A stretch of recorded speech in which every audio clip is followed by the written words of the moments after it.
WhatsApp है वैसे.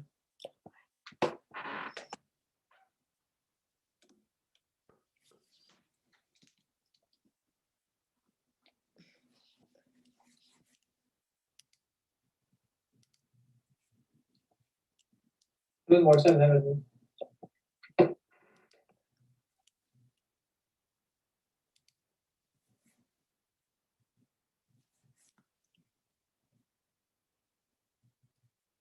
Hello and welcome to our second secret class, which is on the backcombing. Backcombing is one of those most feared thing.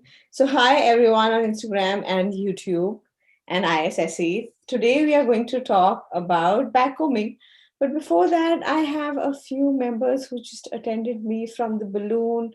I can see Adrian and Miriam. Hi, Adrian, Miriam, and I can see Stephanie. Hello, Stephanie. And here I see Anushka. I see Sneh Atwal. Hello, everyone. How are you doing? We're doing okay. Thank you. Awesome. So before we start, do you want to tell me where you're joining me from? What city you're joining me from? And what are some of your questions or what do you want to learn from the session?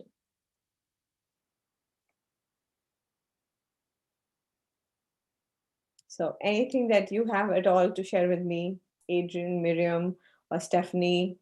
Or We're in LA, California. Oh, nice, nice. Good to know.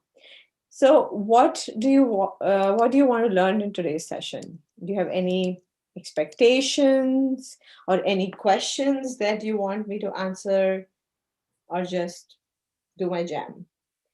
So Sneh says, I'm from UK. Hi, Sneh. Thank you for joining from UK. So we have one person from California and one from UK. That's amazing. So any questions? No, Okay. we're ready to start. Awesome, great. So let me just go full screen here and spotlight myself on YouTube and Zoom. And then I'm saying hi to everyone on Instagram too. Topic for today's class is actually backcombing and the difference between backcombing and matting.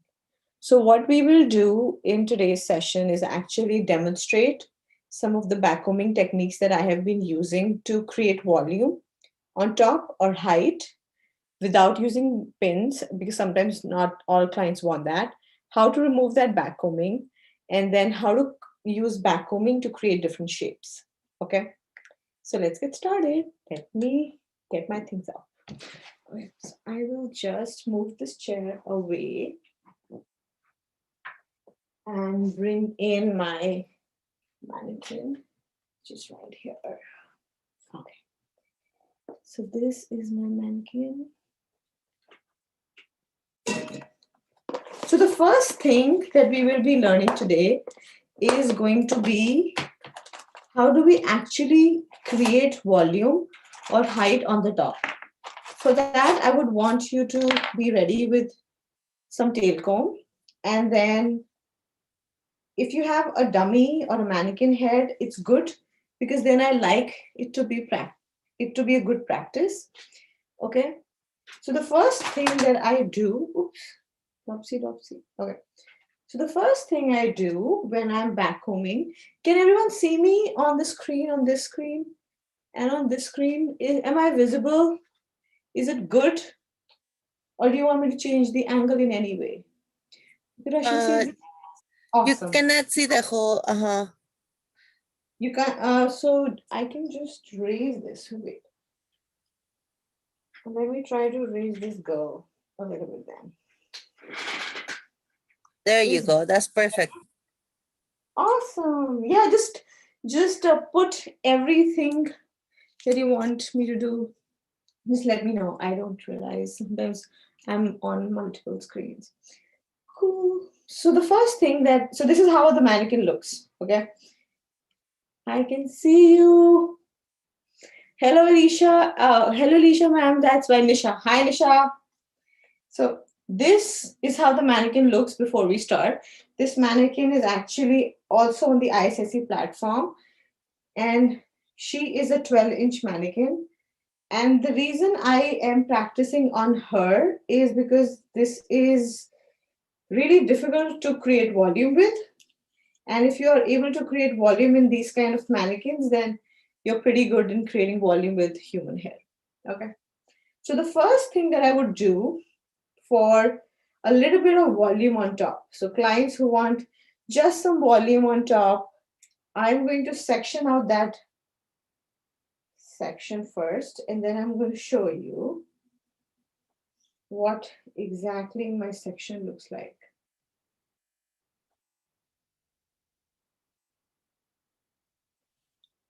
Okay, so we will create this ellipse kind of structure or a circle kind of thing, and I'm going to bend this mannequin. So, yeah. So see how it goes from the top, goes all the way to the back, and then on this side also, it starts from the top here, and then it goes all the way to the back here. So it's kind of like a full circle, starts where you want the height to start and goes a little deep in the back. Now, I don't want you to take sections which are just on top. And the reason is there won't be enough volume to hold over. You want to go a little deeper. The more volume you want, the more deep you go. The lesser volume you want, the more higher you go. Okay. And the reason is our head shape is round.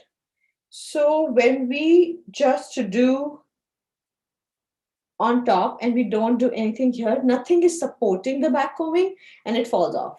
And you're like, oh, I just did a lot of backcombing and nothing really happened. So that's why. Let me frame myself well and let me start my sections. So, how will I be backcombing? The first step would be vertical sections. So, from right here, we would be doing one section, second section, and we'll be doing actually we'll be doing horizontal section. Sorry, my bad. So, one horizontal section, second horizontal section, and then so on. If the section becomes too big for the tail comb, so if the section size is longer than your tail comb, divide it into two parts and stack it up like a bricklay. Okay. If you don't get that, no worries. We will do it step by step. I just wanted you to have a little bit of what we are doing in your mind. So, the first thing that I do, I always take half an inch sections. And the reason is if it's too much hair, you're not creating volume. You're just teasing some hair and that won't stay long. Okay. Now, if the client doesn't have enough hair and you want to create this volume, and suppose she didn't have this density, what are we supposed to do then? Okay, I want to know what are some of the things that you would do if the client does not have enough density. If the client doesn't have enough hair, what are some of my solutions? So let me know in the chat. What do you think? I'll just pull up my chat here. So let me know in the chat what would your solution be if suppose your clients decided that if your clients did not have enough density. So I'll keep an eye on the chat. And yeah. Awesome. Cool. So if anyone has anything, I'll just speak from the chat. If not, I'll just go ahead with the demo. So what we'll do is first we will elevate the angle. So there are many different options for you to elevate the angle. Different options in the sense of you can go straight up, that's 90. But since this is the back of the head, I always recommend that you over drag this piece and then start backcombing. Let me get this. Okay. So we are going to push some of the hair. So you take some hair and then you push this on the bottom.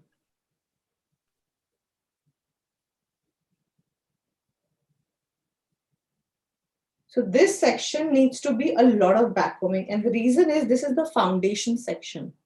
The foundation section needs to have the maximum backcombing so that all the overlays on top are able to support it. Okay. So Disha says volumizing powder. Nisha says do crimping and then do backcombing. Absolutely right. If the client doesn't have enough volume, then you should use volumizing powder, you should do crimping, and then you should do backcombing. But however, when you're doing crimping, I always advise that it should be there, but it should not be visible. And the reason is you want the effects of back crimping. So I would say do micro crimping. Do little bit of crimping and just touch it. Don't create those triangles because that's not pretty and it's not trendy. It's like 80s. Bah. Okay. So again, how are we backcombing? We are going to take some of the hair and then we are going to push it down. See how strong this backcombing is? It's staying by itself as a section right now. That's exactly what you want when you're starting out in your first section. So now that I'm done with this, I will put some hold spray. I'm using Osis Plus Freeze 2 for now. And once you spray, you're not done. You have to contain all the backcombing inside the backcombing part. So you will just contain everything inside. The reason why do I do that? Two things. One, neatness. You kind of contain the whole backcombing inside. And the second reason I do this is because I want to push the product inside the hair. I just don't want it to stick outside. I want it to be pushed inside so that the backcombing stays for a longer time. Okay. Now let's move on to the next section. I also do this backcombing for clients when they're doing updos.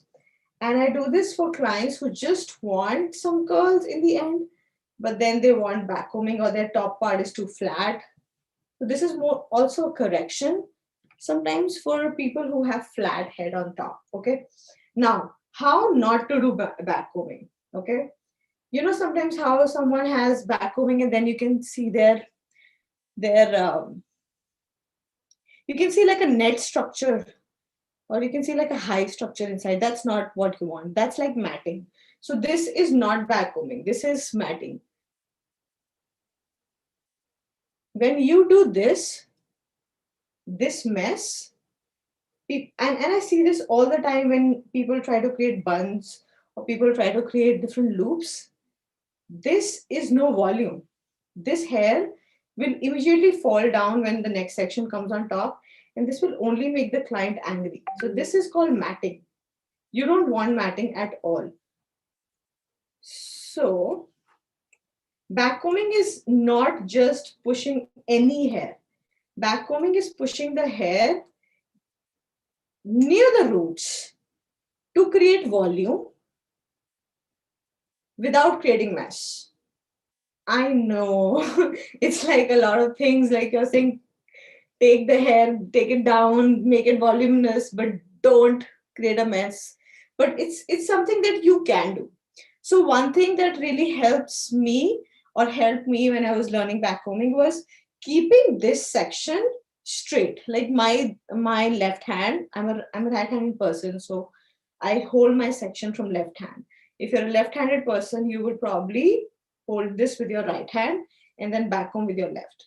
So whatever your less dominant hand is doing, hold it tight. If I'm doing the same action from my right hand and if my left hand is probably loose, then it's not doing its job. See how weak everything is? Like how. Okay, let me do this with a loose left hand so that it's not so taut and it's slightly loose, and then we'll see the results and probably compare. Okay, let's see how this is. And I'm trying to be loose. It's so um, against my habit, but I'm trying. So see how this creates a different ziggy wiggy, and that is matting. I will try to show this. So when you're able to create different shapes inside, and then you're able to see this section has less backcombing, this section has more backcombing, and then there is nothing much on the roots. What exactly is there is in this section. So when you do matting, one of the quickest ways to detect matting is that the backcombing is more in the mid section than in the root section. If it's in the root section, it's going to be voluminous backcombing. If it's in the mid section, you're probably looking at matting. Okay. So let me see. Okay, we have some. Hi, Jigna. I have a hi from Jigna in Instagram. Hi, Jigna. How are you doing? How's your son in Australia? Awesome. So what I'll do is, again, same thing that we did for previous section. I will push this forward. Why did we push it forward? Because this gives me more space to push the little hair onto the roots. The larger space I have available, larger is my ability to create more volume. If I am doing backcombing like this, I'm actually fighting for space with this section. And then in my fight, I will actually detangle the lower part, which doesn't help me. So I want to create more space. So I will over direct. So over direction is not only in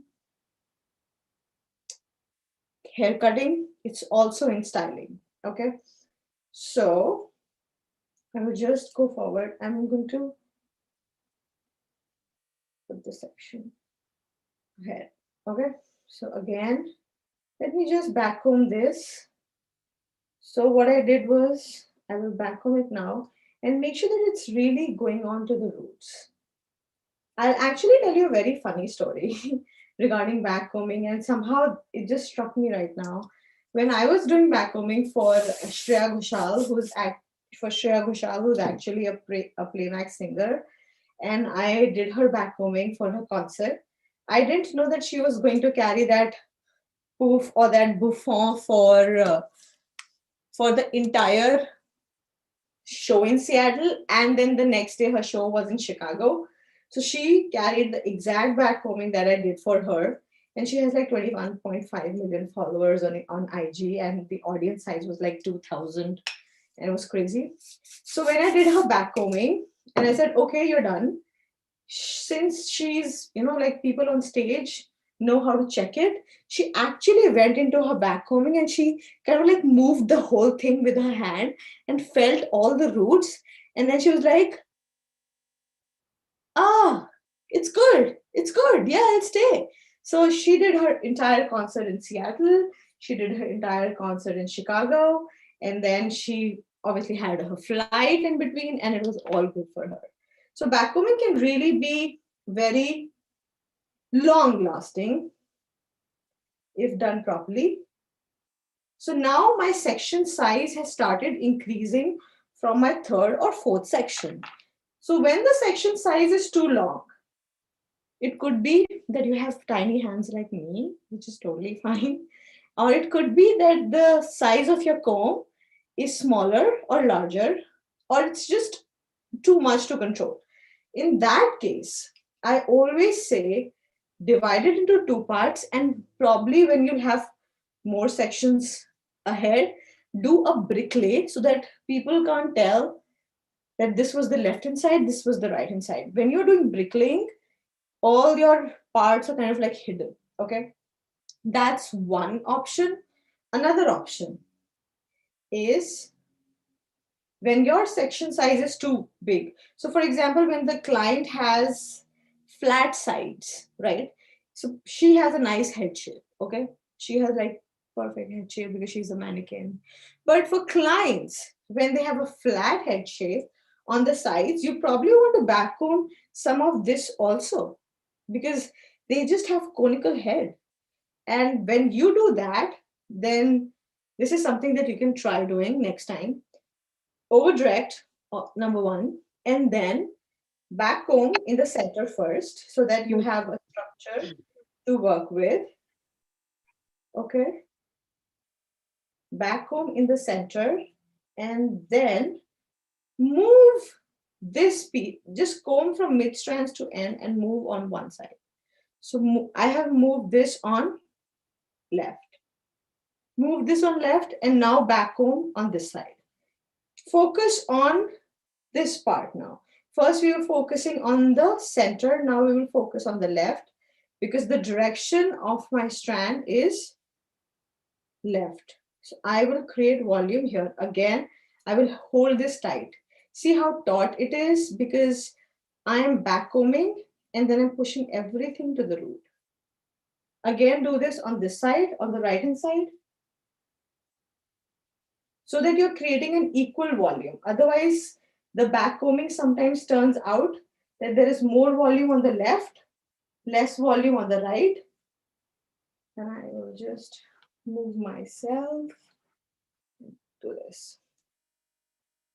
So right now, so see how I am doing the same thing, angling my section and then taking the hair, the short hair from the top, and then moving it down. Okay.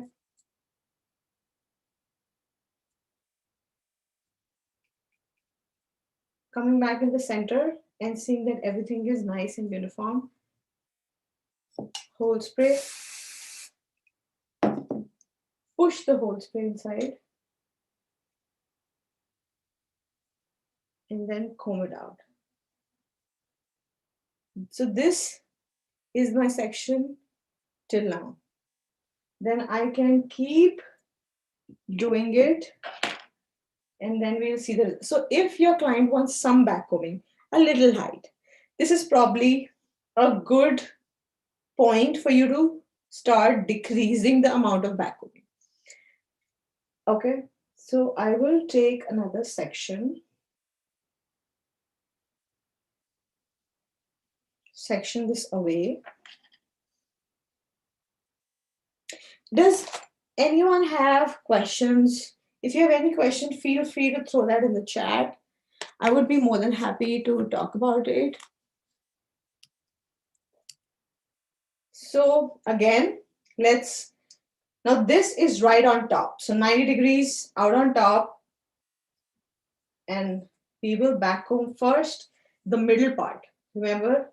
And see how this is so bigger than my section size, my comb size. It's like 1.5 times my comb.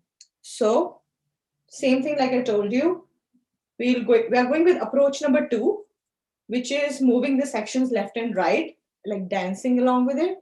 Okay. And we are not dividing.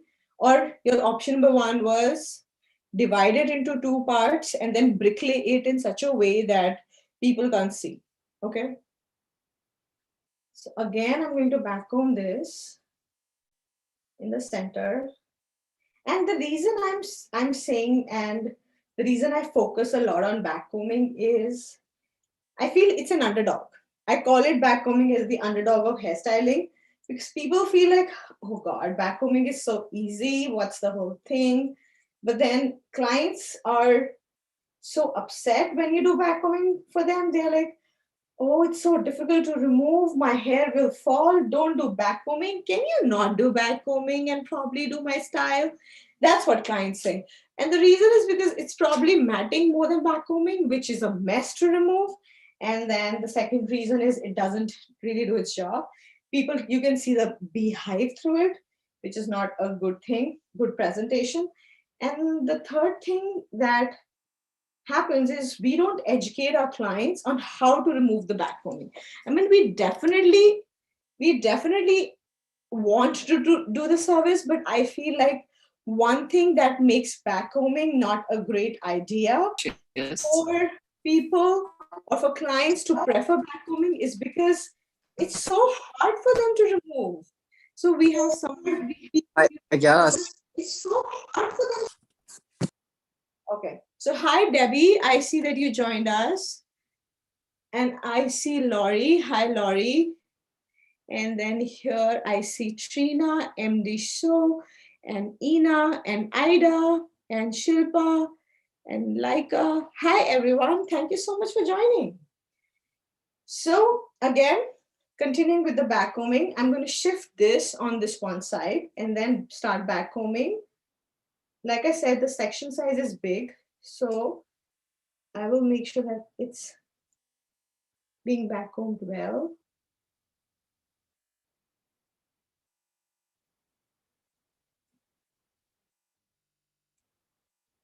So see how I'm kind of like almost in this direction now.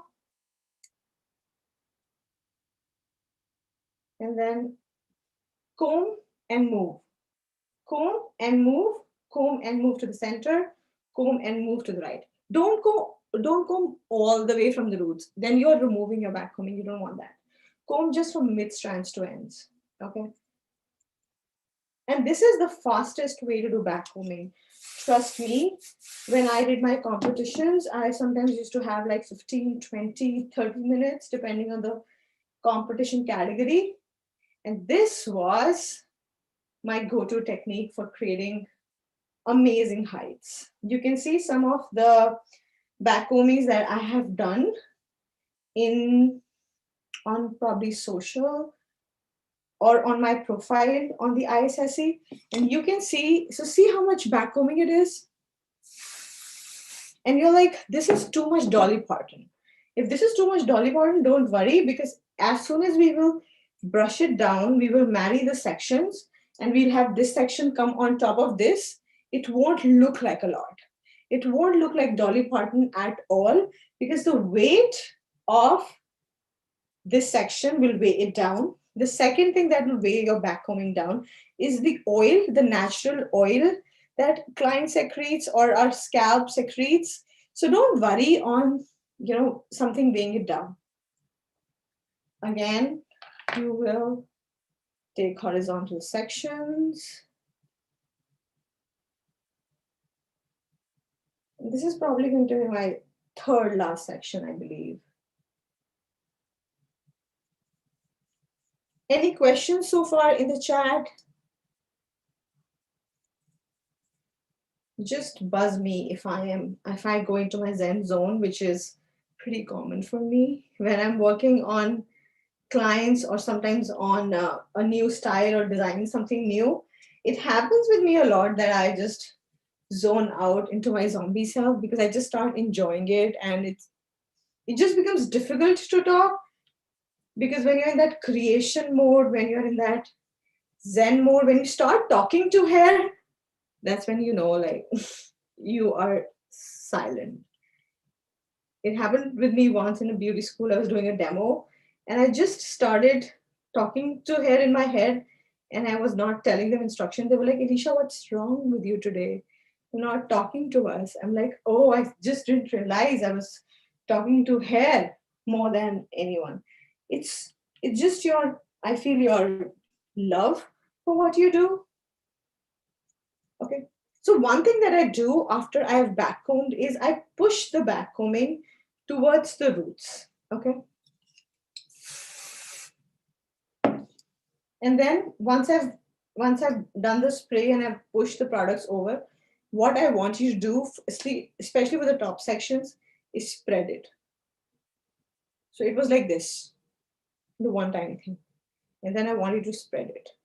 The reason I want you to spread it is so that it looks like rounded backcombing rather than a strip backcombing. Okay.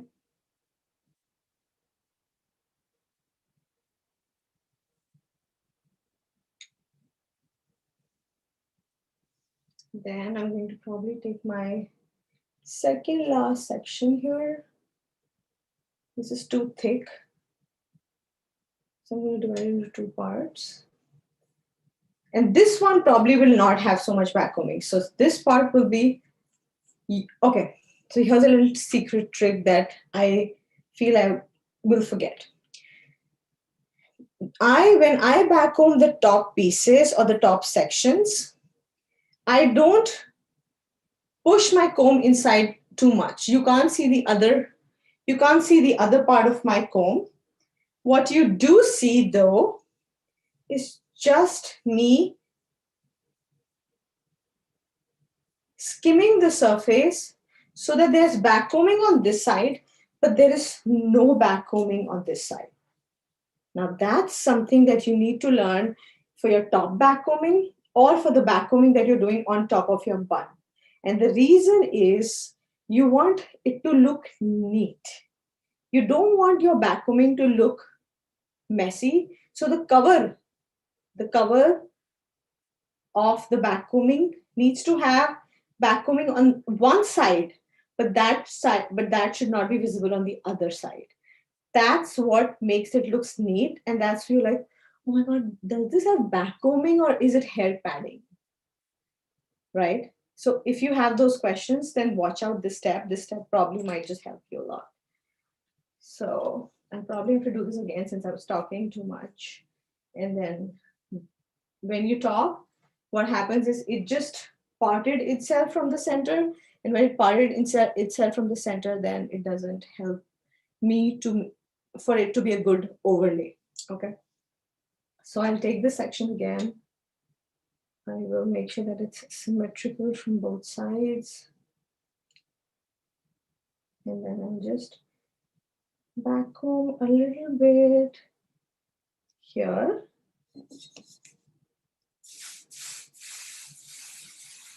Spray it out. And then lay it flat back. And then again, the same thing, spread it out. Spread it out and marry it with the sides. And when I'm combing it, I'm not really pushing the teeth of my comb inside. I'm just going to skim it. Okay. So like I said, it was my second last section. Now I'm going to proceed with my last section.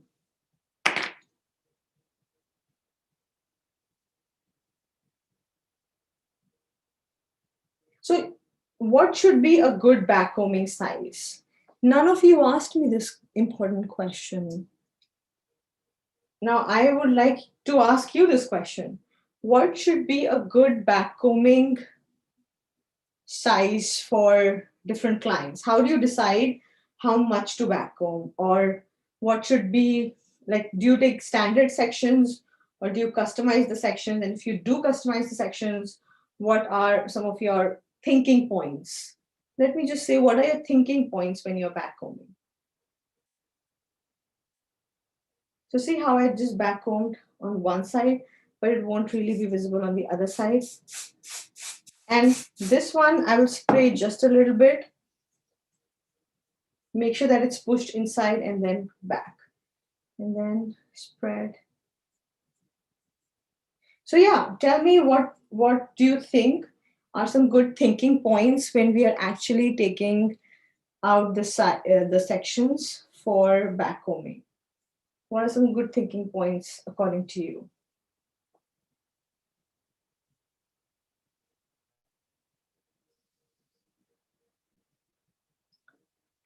So see how we just backcomb this area?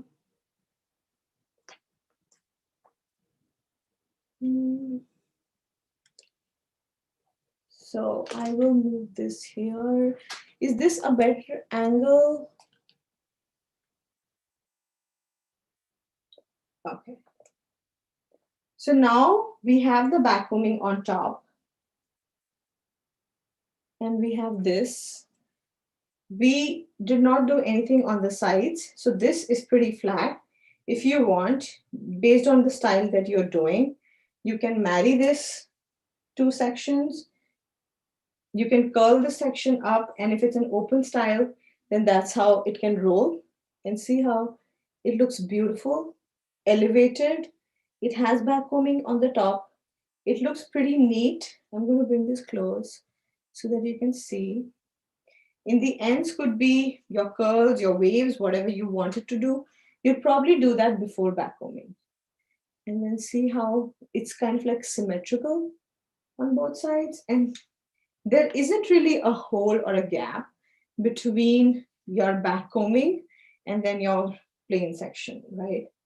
So you will just make sure that everything is married together. And if you want, you will spray it up if that's what you're going for or whatever that look is. If your client wants more backcombing, you will just keep proceeding till the point you feel the backcombing is enough. This backcombing is meant more for this part, this part, and that's it. Okay. Any questions on how we did this backcombing before I actually start removing it? If there are any questions, just let me know. Any questions? Any questions? Any questions? Any questions? Let me check the chat here and then here. This is good. Hey, thank you. It's okay. Okay, Roxana says okay. Very nice, beautiful, awesome. Thank you. I have, what is this? Okay, let me see a question on the chat here. Okay, Laurie asks me when I have a client with very thin hair, I take super small sections. Yep, yes, that's absolutely right, because the more sections you create, the more backcombing you will have. And that is going to be essential for clients which have very thin hair. I'm not sure if you joined the session when we were discussing that if your clients have low density also, then one of the suggestions that we discussed was using the volumizing powder or micro crimping it, because micro crimping really helps in making sure that we have a good volume. Now we will proceed with removing the backcombing, okay? And for that, let me grab my like what's happened. right hand for that. Going back to work, well, it's like, well, how can we make it like we can provide guests with like the standard that they have been accustomed to with price point. Okay, so I need a hair padding for this. Super important. Not a hair padding. I know they walk in, they paddle brush. So probably what you're looking at when you're removing backcombing is a paddle brush, okay? So Ida says sometimes when you try to create textures, you can reveal the backcombing. How do you avoid that? Micro crimping. Micro crimping, number one, don't crimp it too much. Because that could be one of the reason if you're crimping it too much. And when you're creating textures, which I'm feeling like what you mean is when you're creating pullouts, very good. Then in that case, Ida, your cover needs to be not 2 sections, probably 4 sections. So remember how we discussed like the cover section is that part where the backcombing is on one side and it's not on the other side. Then I would, when you are creating textures and you don't want the backcombing to be visible, then what I will do is I will probably increase the amount of cover that I have so that when I pull out and create my waves on top for textures, and I'll then have my U pin, and then I can make different designs on top, then that won't be visible. Okay. Try that. Try increasing the size of your cover just by not even an inch is too much. I feel like 3/4 of an inch, half an inch to 3/4 of an inch. Increase the cover size by that, and I think you should be good. Okay. So now we will move on to actually removing the backcombing. One thing that's really important is that we educate our clients on how to remove the backcombing. So let me also grab a setting clip, just a moment. Okay, so now we have everything. What we will do to remove the backcombing is we will first just feel the client's hair and then open up the backcombing and tell the client that, you should just first spread it like, well, spread like a wing. Okay. As spread it as it would be, it'll be easier. The second thing you want to apply is a shine spray. Okay. Any kind of dry oil spray, shine spray would be good. And then you will probably ask the client to just tell the client that, just wait for a minute. A couple minutes is good. You don't want to wait for a long time, just a couple minutes. And what that does, that shine spray actually is an antacid, or works in the opposite direction of a whole spray. So whole spray kind of like holds everything up. It's like tight, like a adhesive, like a Fevicol or glue. And then shine spray lets everything loose. It's like little oil, so it breaks down that adhesive and the hair won't pull. The important thing is that the hair won't pull once the thing is away. So now that I have put some shine spray, I've let it wait a little bit. I'll actually go back and remove my backcombing section by section. And the more you will educate your clients on how to remove backcombing, the more they will let you do the backcombing, and the more, the less of a hassle it will be for them. And then my clients have no problem with backcombing. And the reason is I always educate them on how to remove it during the trial, especially my brides. Okay. So for example, if this was my way,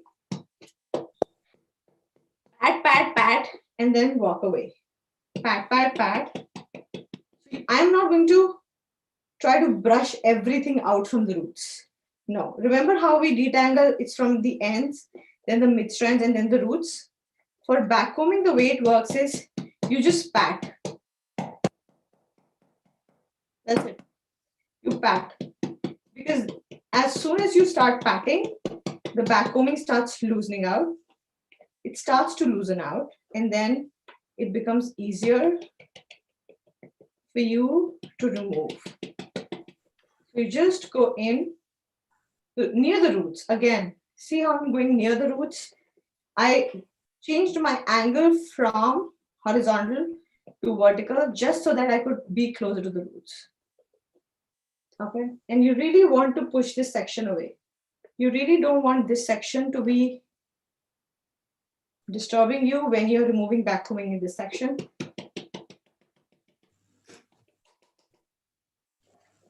And then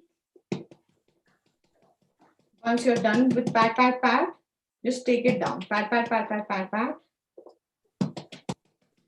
And then pat away. So see how backcombing is gone from this section? I can just smooth it out. Simple. Again, let's do it for this section. And if you think that there is too much, if you think that there's still a lot of product and client has put, there was volumizing powder and whatnot, just use your oil spray or your dry oil spray or your shine spray, anything. I'm fine. So any questions on using products? Any questions on using any of these products? Again, I would like to welcome members from ISSE, the International Salon and Spa Expo. And then I'm also going to welcome all my people on Instagram. Thanks for joining this session. Thanks for making it educative. In this lockdown, I have learned to do online stuff a lot, and I'm still trying. I used to do a lot of like workshops. That was my jam. And then I moved to teaching online. So I'm still getting used to it. If there is any questions that you have that I probably didn't cover, just let me know. It's much easy to understand what you don't understand when I see you, because your faces, your puzzled faces or your puzzled expression will be like, if you don't understand and if you have that expression, I know something's wrong. And then I'll go and explain it again. But since I don't see you, I don't know how much you get. Okay. So Roxana says, what oil spray do you have? I use Joico dry oil spray, and I also use Schwarzkopf's shine spray. So depending on how much of product, Joico's dry oil spray is has much more lubricant because Schwarzkopf's sparkler, number one, shine spray, still has a little bit of hold. So I would say depending on how much product, if there is less product, use shine spray. If there's a lot of product and if you want to remove the backcombing, you're probably looking at Joico's dry oil spray. Those are like my go-to products, not so expensive. Like I don't want to use something which is $50 on one client and then have it finished in 2 sessions. I like to maximize my investments. So, and the reason I invest in mannequins is because it allows me to practice my skill in cut, color, and styling. So, like for example, those mannequins which are blonde are good for styling long hair, heavy hair, because the mannequins are like competition mannequins, so they really allow me. So see how I'm able to remove the backcombing really quickly just by tapping it out. And you don't tap on the client's scalp. So if this is client's scalp, you don't want to do this. You don't want to hit their head. You don't do that, right? So what you do is you have your other hand up and the hair is in between. Ends this conversation. So I have another question. Is using powder make any difference in backcombing? Yes, backcombing powder takes away the oil that the scalp extracted. So think of it as a talcum powder, okay? When you are really sweaty, you are in Hawaii and you're having vacation, and it's really sweaty and your underarms are sweating and your like parts are sweating, what do? You apply some talcum powder, you apply some baby powder, something like that, right? So what it does, it really absorbs the oil and moisture that is secreted from your, okay, technical alert, from your pseudophorus or your sebaceous gland. Similarly, our scalp secretes oil and moisture from the pseudophorus and the sebaceous gland, and this really helps to, and the volumizing powder really helps to just absorb all that. It's effective, definitely. So see how I'm able to take away so much of that backcombing, and it's almost like flat just by my tapping method. Any questions about tapping methods that anyone has that I can answer for you? Oh my God, that LJ, thank you so much. Yes. Okay, so people who don't know, I am teaching and working, and I am expecting. So my peeps on Instagram are actually teasing me. Thank you, LJ. Yes, thank you so much. It's not a full blown bump yet. The bun is still baking in the oven. But yeah, you saw it. My girl, my cheerleader. Okay.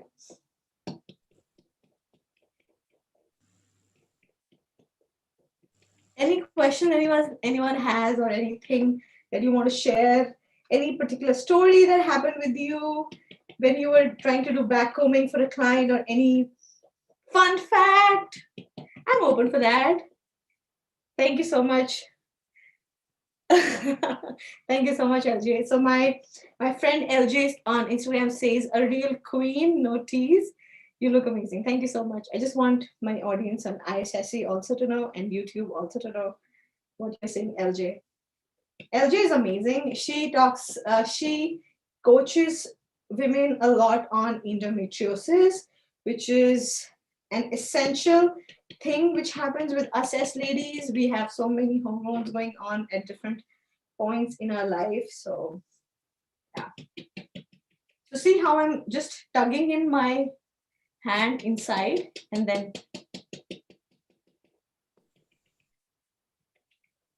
and it's so much easier on a human head trust me.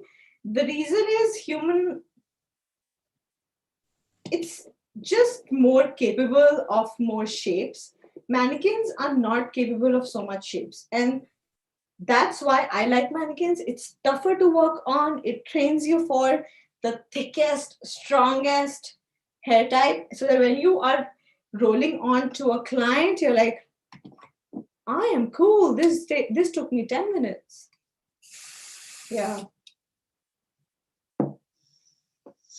So Ida says, how long have you used that mannequin? Oh, this one.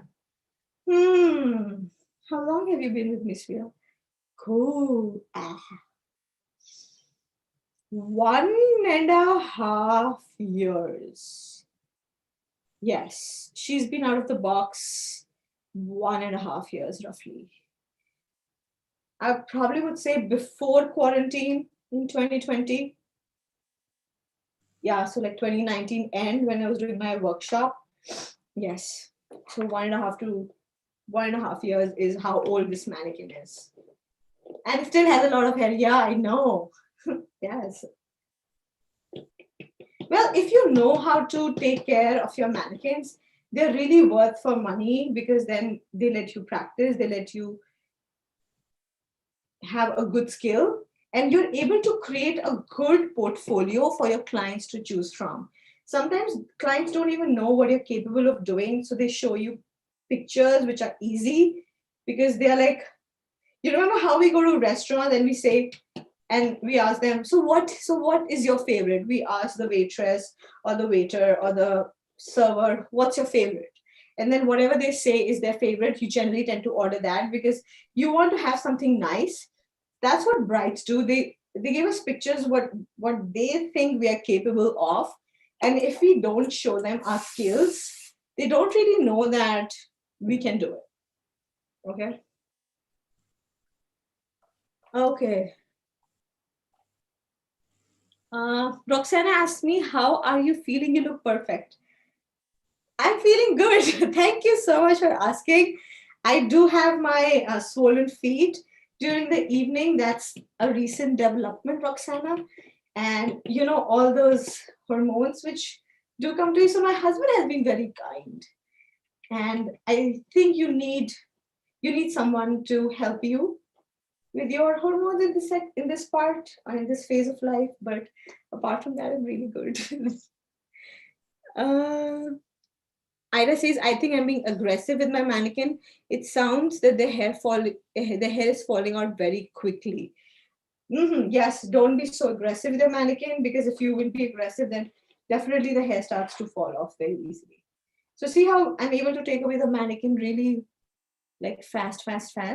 And where can we buy the mannequin? You can buy that mannequin from the link on the showroom, or if you go on Instagram, there is linkedin.bio in my description, and then you can just go to that link, and it'll redirect you to different options that you have. So this is a 12-inch mannequin. This is a 12-inch mannequin, the one that's like shorter. I like it more for open hairstyles and for, let me just say, for cuts and color and little bit of updos, which require, when the client's hair is not so long and you want to do updos, it's a good mannequin to start with. Then there's another option after this, and that's my 16-inch girl. Where are you? She's right there. 16 inch is probably like longer, so you'll probably see hair till here, 4 inches long. And then the other is 20 to 24 inch, which is the blonde one. And that really gives you a good grip on doing all the different updos that you can think of. So those are 3 different varieties of mannequins that I use, which I like. And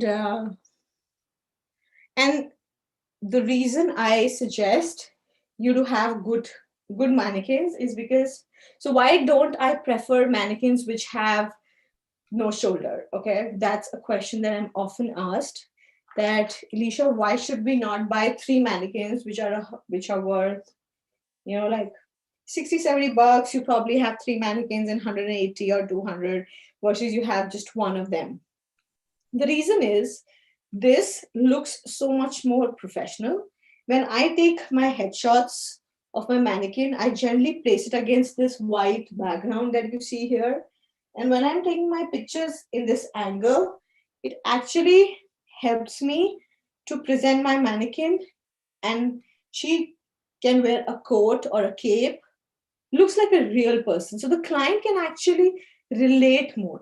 That's one thing for my portfolio. And second is that this is much more like a human shape. So all the mannequins that I use are competition heads. I train people for competition, that's another thing, but these are competition heads, so it's actually close to a human mannequin. So I will show you another mannequin that I bought from Amazon. And so we were actually learning to do how to do blow dry for textured hair. And that's when I bought this mannequin from Amazon. So the reason I don't like mannequins which are shoulderless, and if you're on budget, then there's no option. But I would say if you can save and invest in your future, definitely do that, because sometimes we do end up buying or eating out, but we don't end up in investing in our future. So the reason I don't like, I'm going to tell you, is because of the way hair has been um, injected. So these are like incisions which happen on mannequin. So it's not natural way that it's spotted this. This is not a natural hairline. The second, this is too big. This right here, this head shape is too big for my liking. And no matter, sometimes it's the mannequin which does the job. If your mannequin is not good, and if you are best of the best, and the way it's injected is unnatural, it just doesn't work. So those are the two reasons I don't like the head shape, and the injection points are not very natural on this. My textured clients hair injection is so much different than this one. It's good for practice, not taking that away, but for your collection, if you want to rise up to a level of a great artist, you want to have good mannequin so that she kind of creates your portfolio for you. Okay. So now that we've done this part, we have to do our backcombing for our bun. Anyone has any questions for the backcombing and removing the backcombing for the crown area so far? Anyone? So on IG, if Ida says, if possible, can we sell all the mannequin? Absolutely, you can sell all the mannequins to anyone who wants to buy from you. So find the links to mannequin. Thank you so much. Hi, Mansi. We have Chopta Mansi. Hi, how are you doing? And then here we have Lori and Adriana and Miriam. Hello. So now let's move on to the other part, which is creating a bun using backcombing. Okay. So I'm going to probably grab a longer head mannequin for the next demo. I'm going to remove this from my tripod and then grab the other one, which is right here.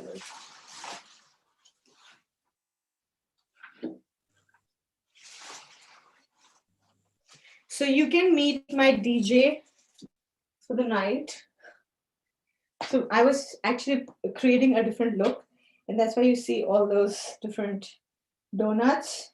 So I'm going to quickly remove that.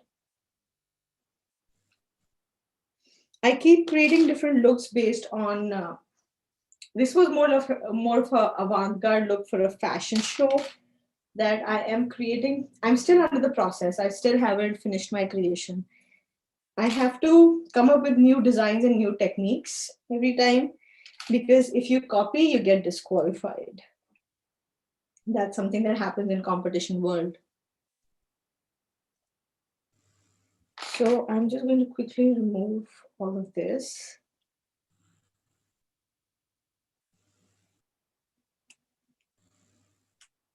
And what backcombing can do for you is wonders. I remember I made Halloween pumpkin using backcombing on a mannequin's head.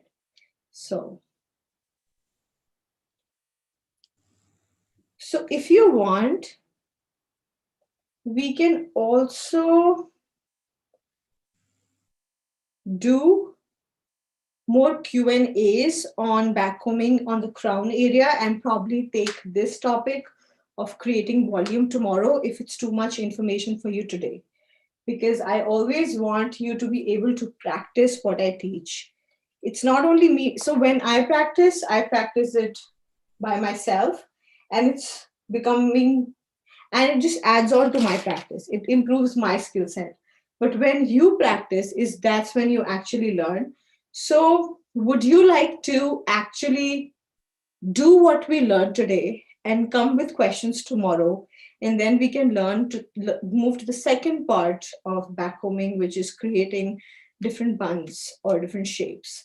I also have the ISSE main stage or premium education class tomorrow at 12:45 p.m. Pacific, in which I talk about decoding any hairstyle from picture using minutes and what are like some of my ways, because you can practice backcombing and everything, but every time a client comes to you, they're going to bring a different picture in, and they'll be like, I want this, and and they expect you to know how to do that hairstyle, even though you probably are looking at that picture for the first time.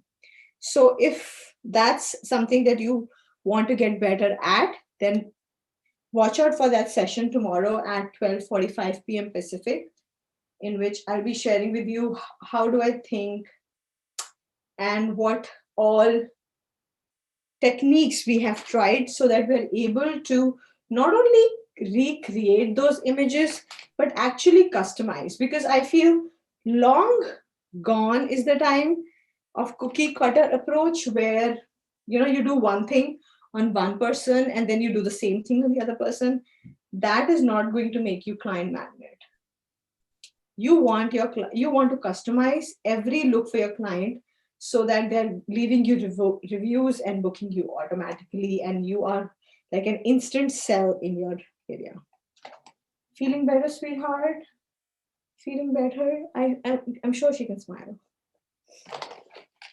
Just being goofy. See, I don't have all of you to laugh around and to talk to me, so I have to kind of like joke around by myself and feel good. Any questions that you have? I think we should do this second part of backcombing, where I'm creating different shapes using backcombing, because that's slightly different way of backcombing, and I don't want to confuse two different concepts just because I am doing a class. It doesn't help me if it's not helping you. So probably we can do this tomorrow, where we will learn how to create different shapes after my session with ISSE. So Rashmi, what can you please put in the chat the schedule for our other sessions today? I know we are doing a workout of the textured ponytail, and I know that we also have another session today. So can you put in the chat the topics for different sessions and their timings? I can also pull that up so that so that everyone knows and they can schedule themselves in for whichever session they feel would be best for them to attend. Let me also pull up the information on my system so that I can give you a well-informed. So we did underdog backcombing. At 1 p.m. Pacific, we are doing textured ponytail, hairstyle demo, and bash workout. So at 1 p.m., it's you who is going to be working out on the hairstyle that is in the on-demand section of the ISSE. So if you've not seen that ISSE link, or if you've not seen that education session, I would say go ahead, watch that. And then I would want you to be able to do that hairstyle, and I will probably walk around the room and try to give you a feedback. I call that as workout session. And then at 4 and 5, we also have another sessions that we will be doing. So let's do the backcombing part tomorrow. I'm getting this feedback. Okay, let's do the backcombing tomorrow. Let's do the backcombing tomorrow. Okay, so let's do this, the other part of backcombing, of creating different shapes using backcombing tomorrow. And today we will be doing the workout at 1 p.m. Pacific, which is in an hour. Okay, pretty cool. Any questions? Any questions so far for what we covered today? I know we talked a bunch on what? We talked on backcombing, removing backcombing, sectioning, thin hair, what to do, products. Then we talked about my baby bump. And then we also talked about mannequins. Yes. So any other question that anyone has, which I did not cover, any questions, please feel free to ask in the chat on Instagram or on YouTube. So I did not say, I asked if I can show us. I'm thinking to purchase one, but I want to see if possible. If you can, oh, yes. So Ida says, I did not say sale. I asked if you can show us. I'm thinking to purchase one, but I want to see if possible. So there are 3 options to purchase mannequins. One was the 12-inch that I was doing workout on. The other is the 16-inch. Can you see the length of how it's bigger? Or I can actually do a comparison right here. So this is a 12-inch and this is a 16-inch version. Let me be in the right angle. Okay, this is a 16-inch. Then this is a 12-inch one. And then the blonde is even longer than this, which is like 24-inch. Okay, so those are the 3 options that I feel are pretty helpful. And that reminds me of Roxana's question about dry oil spray. So this is how Joico's dry oil spray looks like. Just FYI, I'm not selling you anything. It's just the information that I feel has helped me in performing my job faster. So any question, let me look in the chat if there's any question. Nope. So we'll resume our session in the workout at 1 p.m. Pacific. Till then, I would say it was lovely meeting you. Thank you so much for dropping by, and let's say 3 cheers to much more education, much more learning, and much more growth. Okay, so till then, bye-bye.